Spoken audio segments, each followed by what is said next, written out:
There are moments that don't scream, but stay with you. Moments where a man walks into a room built on justice and walks out carrying something heavier than law. Not just bruises, but the quiet weight of being seen as less, even after a lifetime spent giving more. This isn't the kind of story where someone fights back with fists or headlines. It's the kind where he swallows the hurt, straightens his back, and keeps walking because somewhere deep down, he knows if he breaks, no one will put him back together. He's not asking for pity. He's not even asking to be heard. He just wants to be seen once fully before the door closes. And the worst part isn't that they pushed him down. It's that the room said nothing.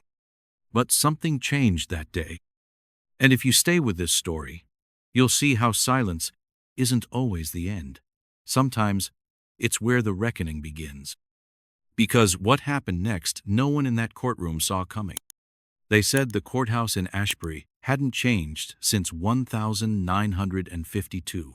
Same marble steps, same arched windows, same flag out front that flapped like it was proud of something.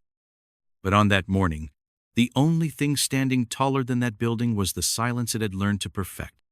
Henry Delane didn't walk like a man who needed anything from anyone. At 70, his spine was straighter than most men half his age.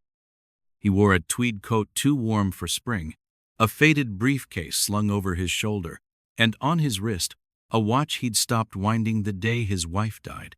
He wasn't here for himself. He was here because a neighbor, Carla Benson, was losing her home to a highway her ancestors would never drive on, and someone needed to speak. He didn't expect a parade, but he didn't expect the floor either. Security at the courthouse had always been more of a posture than a practice.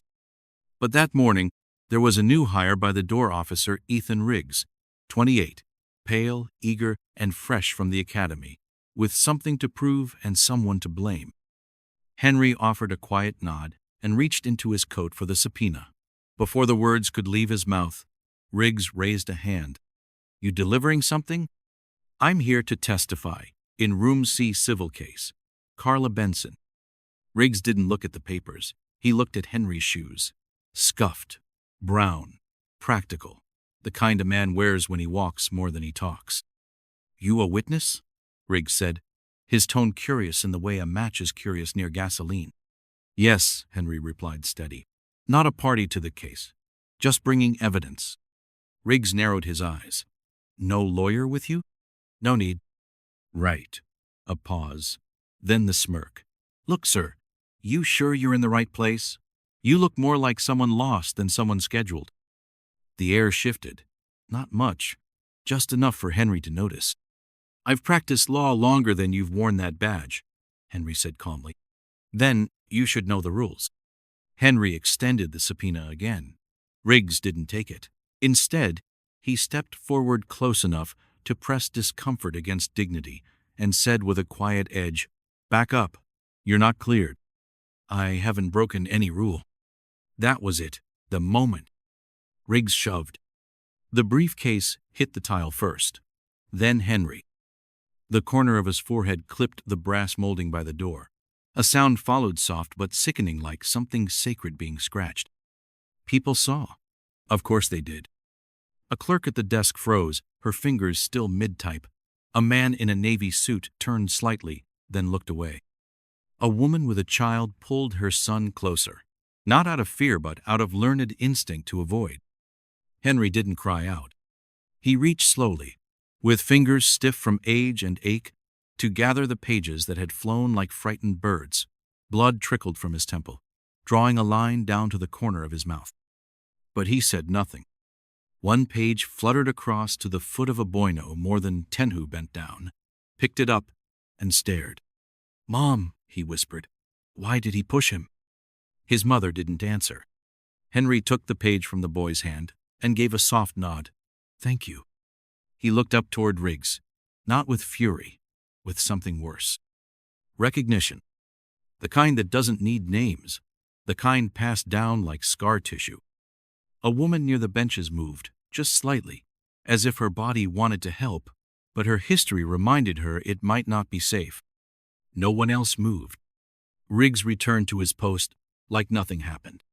Like Henry had slipped. like gravity had done the dirty work.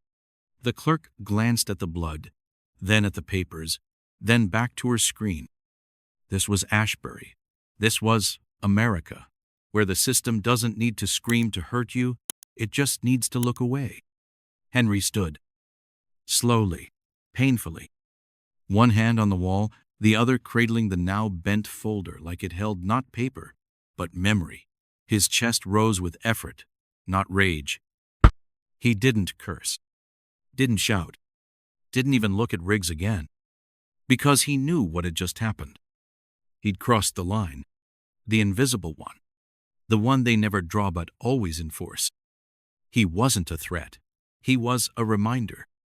And that, in this town, was always more dangerous. As he turned toward the courtroom door, Mira Evans sat 2 rows back, eyes wide. She had come to observe a case. Instead, she'd witnessed a country. And it had a face. Bleeding. Still standing. The courtroom didn't flinch. As Henry Delane stepped across the marble tiles, blood still drying at his temple, the world simply continued. The bench remained polished, the judge's seat untouched. Even the overhead lights buzzed, as if nothing had happened outside those doors. But Mira Evans couldn't unsee it. She sat stiff-backed in the 3rd row, hands wrapped tightly around her notepad. Though her pen had stopped moving minutes ago, she had come to watch a procedural hearing to take notes on case law for her finals. But the moment Henry hit the floor, something in her had cracked. Not in the way glass shatters, but in the way old wood gives beneath weight, quietly, with a sound only the soul can hear. The clerk, middle-aged, efficient, unfazed, stood up with a clipboard in hand and read off names like it was any other Thursday. Carla Benson versus the City of Ashbury. Counsel, please step forward. Henry wasn't listed as counsel. He wasn't listed at all. He sat in the farthest row, the blood on his wrist now a dry brown shadow. His folder rested against his lap, corners curled from impact, pages realigned but no longer pristine. The judge entered. Carol Whitmore. Hair in a tight bun, robe freshly pressed. She didn't look at the gallery, didn't glance toward Henry, just settled in, adjusted the mic, and said, "We'll proceed." No mention of what had occurred 10 feet outside her door. No pause. No question. Just order. Mira stared at her. She had read about Judge Whitmore, first black female judge in Ashbury, graduated top of her class, appointed by a governor who had promised reform. Mira had admired her. But now the robe looked heavier, like it weighed more than justice. Henry sat motionless, not because he was tired, because he had to be. Every breath he took felt borrowed. Every second he remained in that room was a negotiation with memory. His hands, once steady in courtrooms decades ago, now clenched softly, thumb pressing into the bruise forming on his palm. But his face? Still, stoic, like stone weathered by centuries of wind. No one looked at him. Even when they glanced, they didn't see him. That's how silence works. Not as absence, but as strategy. It wraps around the room, saying, "Don't get involved. Don't make it worse. Let it pass." And in that letting go, something dies a little. A young woman with a laptop at the side wall typed fast, her eyes darting toward the council tables, never the gallery. Not once. Not even when a boy-same one from earlier shifted in his seat beside his mother, leaned forward, and whispered, "Why is he bleeding?" This time, the mother responded, but barely. Shh. A whisper, a warning, a wish. Mira turned slightly, caught Henry's reflection in the polished wooden panel ahead. He was watching the proceedings, not as a witness, but as a man who knew exactly what the law was capable of. He had once fought inside this very system, fought for students arrested in the 70s, for sanitation workers fired without cause, for families evicted because zoning maps decided they no longer counted. And now he was a ghost in the house he helped build. She pulled out her phone. Not to post. Not yet. Just to hold the evidence. To remind herself later that this wasn't a nightmare or exaggeration. This was real. and worse, it was normal. The trial went on. Legal jargon bounced across the room like tennis balls between players who never looked at the stands. Carla Benson's attorney fumbled with documents, while the city's lawyer, a man in a slick blue tie and zero conscience, questioned her right to claim ownership of the land her father bought in 1963. Something about boundary lines, eminent domain, utility access. Mira didn't hear most of it. She kept looking at Henry. He hadn't spoken once, hadn't raised a hand, hadn't even shifted his weight. It was as if he was afraid any movement might be used against him. And maybe he was right. Because in Ashbury, silence wasn't just survival, it was the price of entry. Then came the moment Mira didn't expect. Judge Whitmore glanced toward the back. Brief, barely perceptible, but it was there. And in that second, Mira saw the truth. She knew. She had seen Henry. She had recognized him. But she chose silence.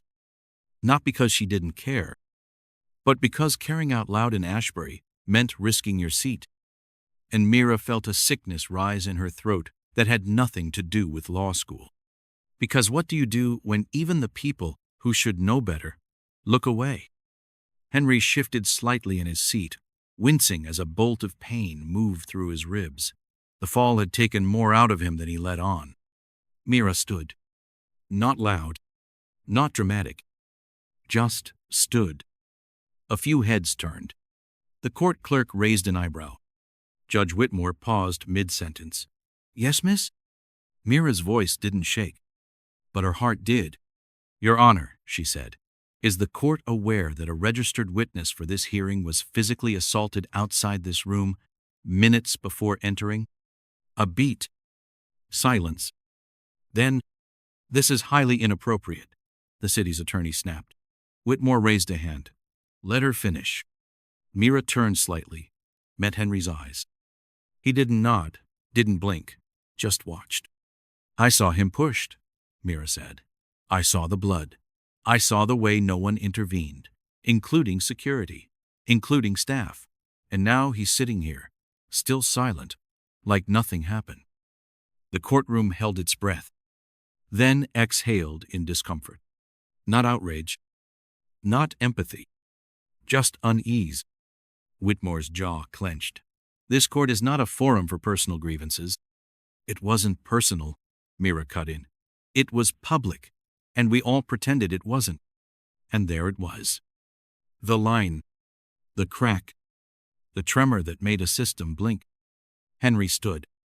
Not quickly, not defiantly, but like someone reclaiming the right to occupy space. I'm not here to cause disruption, he said, voice low but resonant. I came to speak truth. I came because someone needed help. But maybe help's not welcome here unless it comes in a form you're used to. No one responded. Because what do you say to a man bleeding from dignity? Henry sat back down. The judge said nothing. The bailiff adjusted his belt. And silence returned heavier now, not because it muted pain, but because it carried it. That was the moment Mira understood. Justice doesn't always scream when it's wounded. Sometimes it just bleeds in plain sight, and people step around it. The sun had started to shift outside the courthouse windows, casting long gold streaks across the oak-paneled walls. But inside Room C, the light still couldn't reach the corners where dignity had been quietly buried.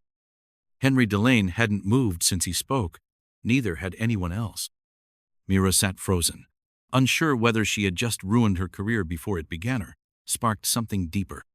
The judge cleared her throat. Unless there's a motion related to the matter at hand, we'll proceed. As if nothing had happened. As if blood didn't dry slower when it came from a place called history. As if silence, once again, had won. But something in the room had shifted. Not loud, but real. The tension didn't come from confrontation, it came from the eyes, dozens of them, watching Henry now, not with dismissal, but recognition, quiet, uncomfortable, but present. And then, something happened that no one expected. Carla Benson, fragile, in her 60s, Joints worn from cleaning houses for other people's comfort spoke. Not from the stand, from her seat. "That man saved my life more than once," she said. Her voice was cracked, thin, but it cut through like thunder. "I don't mean physically. I mean the day my landlord handed me an eviction letter, and I didn't know the law from a light bill. I mean when the city said they owned the land under my daddy's porch, and I started to believe them." She looked at Henry. He looked down. "I never asked him to come here, but he came anyway. That's what he does." She didn't cry, but the tremble in her lip was the kind passed down through generations of being dismissed. "He taught me to stand up. And now I gotta ask, how come he had to bleed just to walk through that door?" The judge didn't respond. No one did. Because what could they say that wouldn't sound like dust in the mouth? Henry shifted slightly, one hand brushing the folder in his lap, its papers now wrinkled from hands too tired to hold them perfectly still. And then came the second voice. From the back row, a voice not heard in Ashbury's courthouse in over a decade. "I was taught law by that man," it said. Heads turned. Standing behind the last pew was Edward Halbridge, former district attorney, once considered the iron wall of Ashbury's prosecution. He stepped forward slowly, hands folded in front of him, like a student returning to class. "He was my mentor," Halbridge said, 35 years ago, in a legal aid clinic downtown. He was already tired, already fighting battles no one wrote about in textbooks. He looked at the judge now, and it was clear they had history. "You remember, Carol, he taught both of us." Judge Whitmore's mouth tightened, but she didn't interrupt. Halbridge turned to the gallery. "Look around this room. How many people here have ever bled for justice? Not fought for it in court. I mean bled for it." He pointed gently to Henry. He just did. For a second, just one, Riggs, the officer at the door, shifted on his heels. And someone in the gallery finally stood. Not Mira, not a protester, but a man in uniform, veteran jacket, silver hair under a weathered cap. He didn't say a word. He just stood and saluted. Mira felt her throat close, because it wasn't the gesture, it was the weight behind it, the history, the memory of standing for something bigger than fear. Henry looked up, startled by the silence. Then he saw the salute, and that's when it broke. Not Henry. The silence. It shattered not with screams, but with shoulders straightening, eyes lifting, people rising, one by one. No chant, no signs. Just people standing. Across Ashbury, in that moment, every name on every eviction notice suddenly had a face behind it. Every ignored voice found breath. And in the corner, Mira pressed record. Not to post, to witness. Because this wasn't about virality. It was about proof. That for once, someone didn't stay seated. Within hours, the footage was online. No narration. No edits. Just a man who bled quietly, and a room that finally stood with him. By sundown, the video had crossed 700,000 views. By midnight, 2 million. The caption was simple. "This is how silence ends." Across the country, the responses came in waves.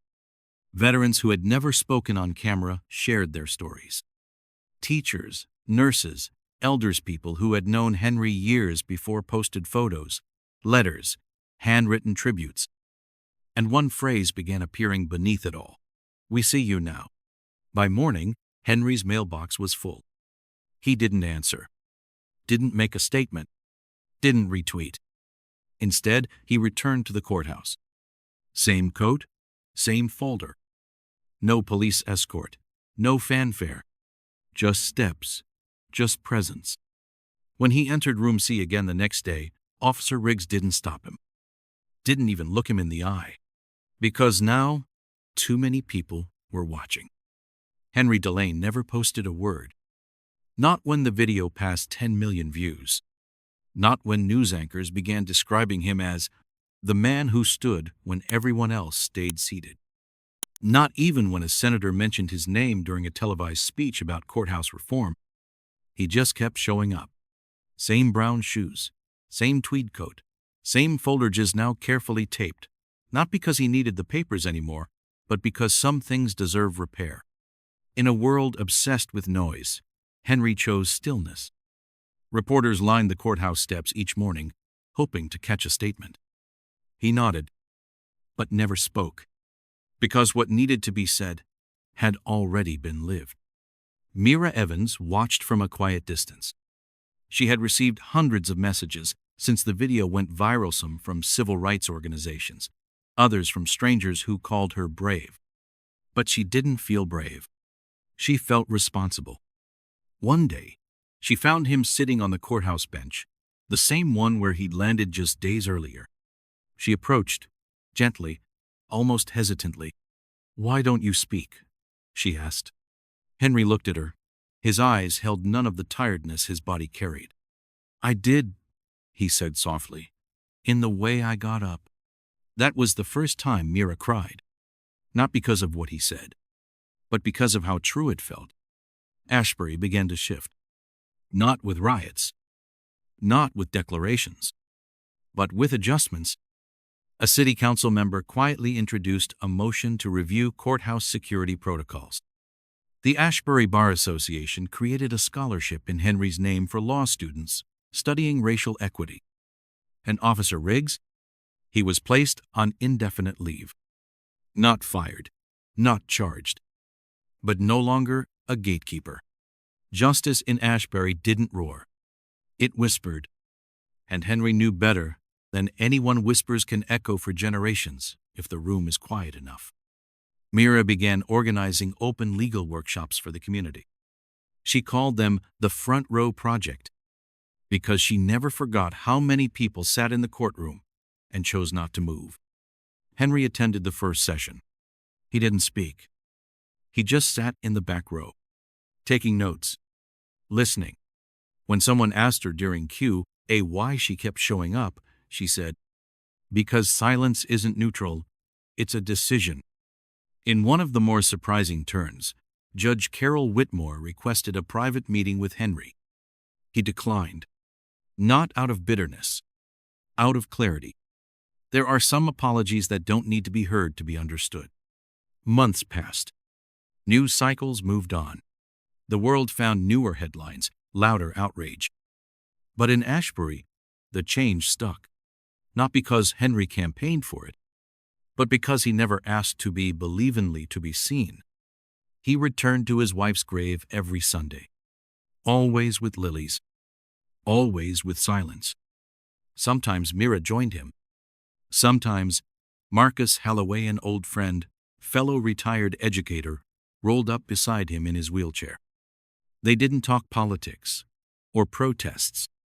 They talked baseball, cooking, loss, but never victimhood. Because Henry didn't live like someone waiting to be vindicated.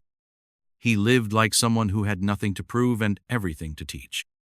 One morning, Mira received an email from a middle school teacher in Illinois.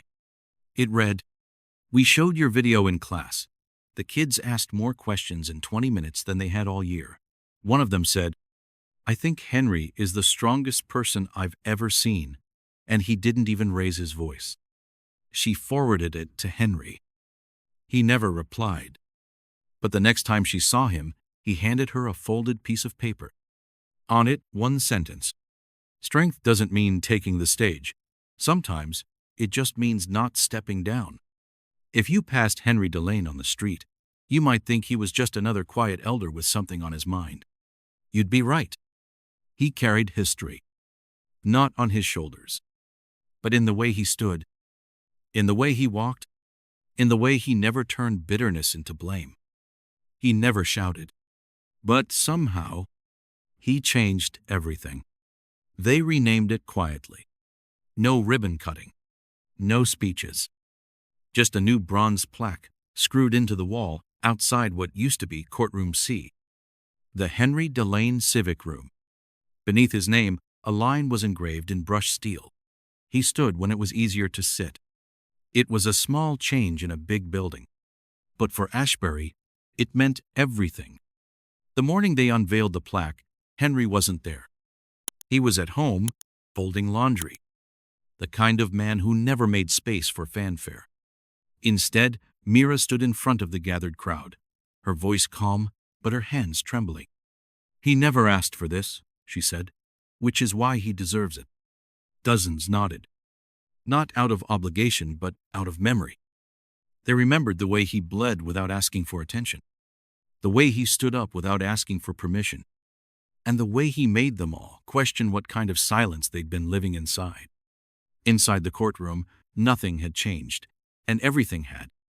Same wooden benches, same judge's seat, same echo when someone walked across the marble floor. But now, people noticed things. The way a man's hand trembled when he held papers. The way a woman sat taller when her name was finally pronounced correctly. The way even a child's voice could break the spell of indifference. Mira kept coming back. Not for content, for clarity. Sometimes she brought her students, law interns, or neighbors. She told them, "This room doesn't belong to the system anymore.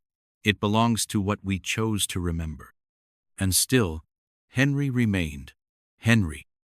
Every Sunday, he sat at the same bench at Ashbury Gardens Memorial Park, right by his wife's grave. Always with lilies. Always with quiet.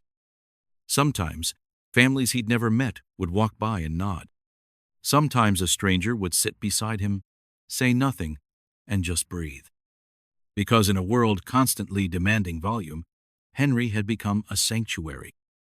Not for his words, but for his stillness.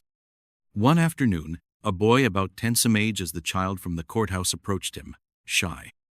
He held a notebook in his hand. "I did a report on you," he said, "for school." Henry smiled. "I hope I passed." The boy nodded fast. "You got an A." Then he asked the question children ask when the adults don't dare. "Were you scared?" Henry paused, then said, "Not of the fall. I was scared no one would care." The boy thought for a moment. "I cared." Henry nodded. "That's enough." Weeks later, Mira helped coordinate a mural on the side of the courthouse, funded by local veterans, artists, and students. The mural didn't show Henry in uniform. It showed him kneeling, reaching for scattered papers, blood on his wrist, eyes steady, and behind him, painted in layers of gold and gray, stood silhouettes of people rising, one by one. No fists in the air, no faces shouting, just standing, just present. Underneath the mural was one sentence, painted by a 14-year-old girl from the local art academy. "Justice doesn't start with a gavel. It starts with someone refusing to stay on the ground." Inside the courthouse, policies had changed. Officer Riggs was no longer on duty. The judge who stayed silent now taught workshops on courtroom ethics. A new security code was instituted. All civilian complaints would now require third-party review. But none of that made headlines. Because this wasn't about revenge. It was about restoration. Mira once asked Henry what legacy meant to him. He thought for a long moment before answering, "Legacy is the shadow your dignity leaves behind when you're no longer in the room." A year later, a documentary titled "The Witness Who Wouldn't Sit Down" aired nationwide. Henry never watched it, but he received letters, thousands. One was from a woman in Minnesota. "My father was a WWII vet. He died believing his country forgot him. Then I saw you, and I felt like someone remembered all of them." Henry Delane didn't leave behind a memoir, or a foundation, or a viral brand. He left behind something rarer. Proof that a man could bleed without bitterness, stand without applause, and move a system without saying a word. And so now, if you ever visit Ashbury and walk through the courthouse, you'll see his name, not above the judge's bench, but on the wall where people enter, still deciding what justice means to them. And maybe, if you're quiet enough, you'll hear it. The echo of footsteps, the rustle of paper, and the quiet sound of someone rising not to speak, but to be seen. Because that's what Henry gave us. Not a fight, not a speech, but a mirror, a question, a presence. And sometimes, that's all it takes to change everything. Maybe you've never stood in a courtroom like Henry. Maybe you've never felt the marble floor cold against your palms, or watched a room full of people pretend they didn't see you fall. But maybe you've been there in another way. That quiet meeting where your voice was talked over. That classroom where your name was mispronounced and no one asked twice. That moment when you did everything right only to be met with silence. Have you ever felt invisible in a place where you were supposed to belong? If so, you're not alone. Henry's story isn't just about injustice. It's about dignity, how it endures when everything else is stripped away. It's about standing back up not for applause, but because you remember who you are.